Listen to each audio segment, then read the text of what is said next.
Assalamualaikum warahmatullahi wabarakatuh. Kami dari kelompok 7 hari ini akan mempresentasikan tentang munasabah Al-Quran. Sebelumnya saya akan memperkenalkan anggota kelompok 7. Yang pertama Ria Ariska NIM 2521020, Saila Nafilatul Maula NIM 2521026, dan Maulida Liza Alwiana NIM 2521036.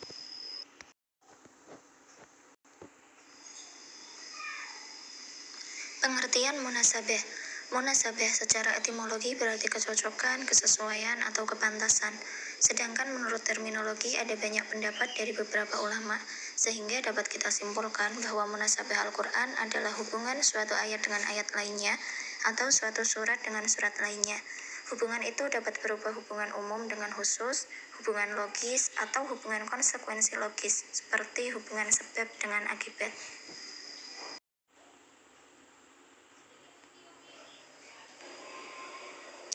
Macam-macam munasabah. 1. Munasabah antara surat dengan surat. 2. Munasabah antara satu surat dengan surat sebelumnya.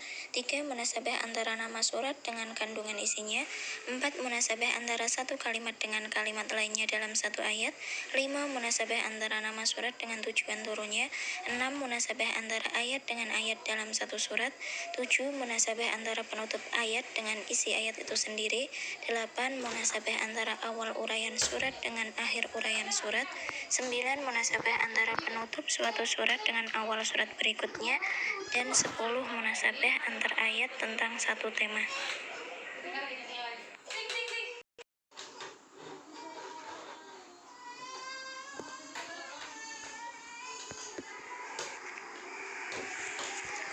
Untuk meneliti keserasian susunan ayat dan surat atau munasabah dalam Al-Quran diperlukan ketelitian dan pemikiran yang mendalam. As-Suyuti menjelaskan ada beberapa langkah yang perlu diperhatikan untuk menemukan munasabah ini. Di antaranya, 1. Harus diperhatikan tujuan pembahasan suatu surat yang menjadi objek pencarian. 2. Memerhatikan uraian ayat-ayat yang sesuai dengan tujuan yang dibahas dalam surat. 3. Menentukan tingkatan-tingkatan itu, apakah ada hubungannya atau tidak.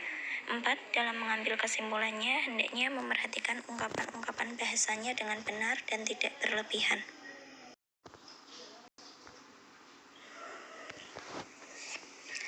Manfaat mempelajari ilmu munasabah. Manfaat mempelajari ilmu munasabah sebagai berikut. 1. Dapat mengembangkan sementara anggapan orang yang menganggap bahwa tema-tema Al-Quran kehilangan relevansi antara satu bagian dengan bagian lainnya. 2. Mengetahui hubungan antara bagian Al-Quran, baik antara kalimat-kalimat atau ayat-ayat maupun surat-suratnya yang satu dengan yang lain, sehingga lebih memperdalam pengetahuan dan pengenalan terhadap Al-Quran dan memperkuat keyakinan terhadap kewahyuan dan kemujizatannya. 3. Dapat diketahui mutu dan tingkat kebalahohan bahasa Al-Quran dan konteks kalimat satu dengan yang lainnya, serta persesuaian ayat atau surat dengan yang lainnya. 4. Dapat membantu dalam menafsirkan Al-Quran setelah diketahui hubungan suatu kalimat atau ayat dengan kalimat atau ayat yang lain.